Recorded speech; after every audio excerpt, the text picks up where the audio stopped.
নমস্কার, welcome to Uttarbanga TV 24/7। তো জাফর এক্সপ্রেসে যা ঘটার ছিল তা শেষ মতো ঘটে গেছে। কিন্তু প্রশ্ন হলো, পাকিস্তান কি সত্যি বিশ্ব থেকে একটি বিশাল গণহত্যা গোপন করছে? সম্প্রতি পাকিস্তানের প্রধানমন্ত্রী ঘোষণা করেছেন যে তাদের ট্রেন যেটি হাইজ্যাক হয়ে গিয়েছিল সেটি তারা উদ্ধার করতে পেরেছে। এখানে আপনি দেখতে পাবেন যে এটি পাকিস্তানি প্রধানমন্ত্রীর বক্তব্য। ডজনেরও বেশি সন্ত্রাসীকে নরকে পাঠানো হয়েছে। এখানে উল্লেখযোগ্য যে পাকিস্তান সরকার বেলুচিস্তান লিবারেশন আর্মির যোদ্ধাদের সন্ত্রাসী বলে উল্লেখ করে। এই লাইনটি সর্বত্র উদ্ধৃত হয়েছে কারণ পাকিস্তানের প্রধানমন্ত্রী সরাসরি এই কথা বলেছেন। মিডিয়া এই বিষয়টি ঠিকভাবে রিপোর্ট করতে পারেনি কারণ জাফর এক্সপ্রেসের চারপাশে সমস্ত ধরনের মিডিয়া কভারেজ নিষিদ্ধ করে দেওয়া হয়েছিল। ফলে প্রকৃতপক্ষে সেখানে কী ঘটেছিল সে সম্পর্কে সত্যিকারের প্রমাণ নেই। শুধুমাত্র দুটি ভিন্ন মতামত পাওয়া যায়। পাকিস্তানের সেনাবাহিনী বলেছে যে তাদের 21 জন সেনা নিহত হয়েছে, কিন্তু তারা বেলুচিস্তান লিবারেশন আর্মির 33 জনেরও বেশি সদস্যকে হত্যা করেছে।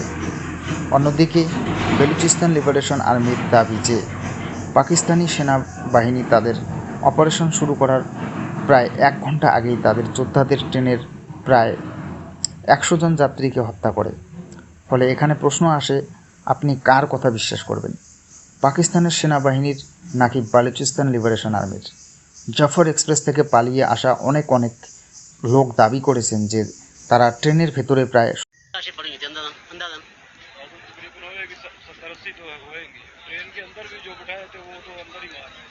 ट्रेन के अंदर ही मार दी। 70-80 लाशें पड़ी हुई वहाँ पर। अल्लाह अकबर। आप कैसे भागे?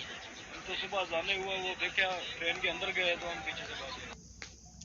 जो शहीद हो गए। कितने लोगों को मारा था वहाँ पे, कुछ अंदाजा है? वो अंदाजा जो मेरे अंदाजा है कि 50 से 60 जो है ना वो शनाख्त कार्ड वगैरह चेक कर रहे थे। शिनाख्ती कार्ड चेक कर रहे हैं। आपको क्या गोली लगी है? 70 থেকে 80টি মৃতদেহ দেখেছেন। কিছু লোকের মতে মৃতদেহের সংখ্যা 100টিরও বেশি হতে পারে। পাকিস্তান যদি বারবার বলে যে তাদের শুধুমাত্র 27 জন সেনা নিহত হয়েছে, অথচ জনগণ খোলাখুলিভাবে দাবি করছে যে ট্রেনে 70 থেকে 80টি মৃতদেহ ছিল, তাহলে এটি স্পষ্ট যে পাকিস্তান প্রকৃত মৃত্যুর সংখ্যা এবং প্রকৃত ক্ষয়ক্ষতির পরিমাণ লুকোনোর চেষ্টা করছে। এখানে আরেকটি গুরুত্বপূর্ণ বিষয় হলো, যখন সরকারিভাবে ঘোষণা করা হয় যে কেবলমাত্র 27 জন সেনা নিহত হয়েছে, তখন প্রকৃত সংখ্যাটি গোপন রেখে নিহত অন্যান্য সেনাদের পরিবার হয়তো তাদের পেনশন বা ক্ষতিপূরণ পাবে না, কারণ তাদের আনুষ্ঠানিকভাবে মৃত ঘোষণা করা হয়নি। পাকিস্তানের এই নীতি নতুন নয়। কার্গিল যুদ্ধে দেখা গেছে যে অনেক পাকিস্তানি সেনা ভারতের পাশে নিহত হয়েছিল, কিন্তু পাকিস্তান তাদের মৃতদেহ বলে অস্বীকার করেছিল। তাদের মৃতদেহ পাকিস্তান গ্রহণ করেনি। সেই লাশগুলো ভারতীয় সীমান্তে পাকিস্তানি পতাকা দিয়ে সমাধিস্থ করা হয়েছিল। এখানেও একই ঘটনা দেখা যাচ্ছে। পাকিস্তান দাবি করেছে যে বেলুচিস্তান লিবারেশন আর্মির 30 জন যোদ্ধা নিহত হয়েছেন, কিন্তু তাদের মাত্র 27 জন সেনা নিহত হয়েছে। সম্ভবত পাকিস্তান তাদের প্রকৃত ক্ষয়ক্ষতি গোপন করছে। এর বাইরে বালুচিস্তান প্রদেশের প্রকৃত অবস্থা সম্পর্কে বিশ্বের কাছে সত্য গোপন করা হচ্ছে। সম্প্রতি বেলুচিস্তানের সাবেক মুখ্যমন্ত্রী আখতার মঙ্গল, যিনি অতীতের তার বক্তব্যের জন্য বেশ পরিচিত হয়েছিলেন, বলেছেন যে বেলুচিস্তানের 1 ইঞ্চিও জমি এখন পাকিস্তানের নিয়ন্ত্রণে নেই। বালুচিস্তান লিবারেশন আর্মি এখন অনেক শক্তিশালী হয়ে উঠেছে। এটি কোনো সাংবাদিক বা বিদেশি ব্যক্তি নয়, খোদ সাবেক মুখ্যমন্ত্রী আখতার মেঙ্গল বলেছেন যে পাকিস্তান বেলুচিস্তানে যুদ্ধ হেরে গেছে। আখতার মেঙ্গল বারবার সতর্ক করেছিলেন যে বেলুচিস্তানের মানুষের উপর অত্যাচার বন্ধ করা উচিত। বেলুচিস্তানের প্রধান সমস্যা হলো সেখানকার জনগণ তাদের প্রাকৃতিক সম্পদের যথাযথ সুবিধা পাচ্ছে না। পাকিস্তানের কেন্দ্রীয় সরকার যা রাজস্ব সংগ্রহ করে তা মূলত পাঞ্জাব প্রদেশে ব্যয় হয়, ফলে বেলুচিস্তান অনেক পিছিয়ে পড়েছে।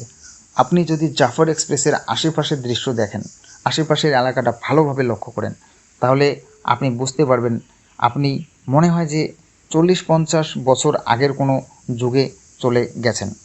এই এলাকাটা দেখলে এমন মনে হয়। এতটাই চারিপাশে কোনো উন্নতি হয়নি, রাস্তাঘাট। বেলুচিস্তানের জনগণ দীর্ঘদিন ধরে দাবি করে আসছে যে তাদের অঞ্চলে উন্নয়ন হওয়া উচিত, বিশেষত গোয়াদার বন্দর যেখানে অবস্থিত। কিন্তু পাকিস্তানি সেনাবাহিনী সিদ্ধান্ত নিয়েছে যে বালুচিস্তান লিবারেশন আর্মি এবং অন্যান্য বেলুচ নেতাদের দমন করার সবচেয়ে সহজ উপায় হলো হিংস্রতা, মারামারি। আখতার মঙ্গল বলেছেন যে প্রতিটি সরকার ওই বেলুচ জনগণের উপর সংগঠিত গণহত্যা চালিয়ে যাচ্ছে।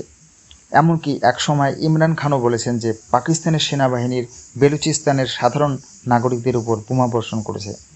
ইমরান খান স্বীকার করেছেন যে পাকিস্তানি সেনাবাহিনী নারী ও শিশু And so we're doing exactly the same thing again in Balochistan. They were bombing people. How can you bomb people? Is this an army you're bombing? The people wouldn't understand. Are we just bombing our own people? Just think about the immorality of bombing villages where there are women and children. দের উপরও হামলা করেছে। এটি আগে আফগানিস্তানেও দেখা গেছে, যেখানে Pakistani air force ও তাদের এক বিমান ব্যবহার করে বোমা বর্ষণ করেছে। অন্যদিকে Jaffar Express Balochistan Liberation Army প্রথমে নারী ও শিশুদের আলাদা করে তাদের নিরাপদ স্থানে সরিয়ে নিয়ে গেছে, যা তাদের নৈতিক অবস্থানকে শক্তিশালী করে। আখতার বেঙ্গল আরও বলেছেন যে পাকিস্তানের সরকার, বিচার ব্যবস্থা ও রাজনৈতিক দলগুলো মিলে বেলুচিস্তানকে ধ্বংসের দ্বারপ্রান্তে নিয়ে এসেছে।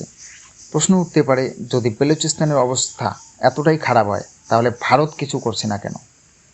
এর একটি প্রধান কারণ হলো যুক্তরাষ্ট্র বেলুচিস্তান লিবারেশন আর্মিকে একটি সন্ত্রাসবাদী সংগঠন হিসেবে ঘোষণা করেছে। তারা পাকিস্তানের আরেকটি বিভাজন চায় না। যুক্তরাষ্ট্র 1971 সালেও পাকিস্তানকে ভাঙা থেকে বিরত রাখতে চেয়েছিল।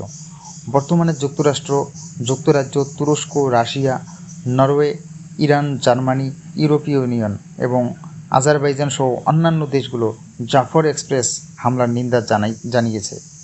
সুতরাং আন্তর্জাতিক পরিস্থিতি এমন নয় যে ভারত এখনই বালুচিস্তানের স্বাধীনতার পক্ষে সরাসরি অবস্থান নেবে বা সেখানে হস্তক্ষেপ করবে। তবে মনে হচ্ছে 2025 সালের মধ্যে বেলুচিস্তান স্বাধীনতা আন্দোলনে আরও তীব্র গতি পাবে এবং ধীরে ধীরে তারা পাকিস্তানের সেনা শাসনের বিরুদ্ধে স্বাধীনতা অর্জনের চেষ্টা চালিয়ে যাবে। আমি এই বিষয়ে আপনাদের জন্য আরও আপডেট আনতে থাকব। তো ভিডিওটি ভালো লাগলে চ্যানেলটিকে সাবস্ক্রাইব করবেন এবং ভিডিওটিকে লাইক দেবেন। ধন্যবাদ।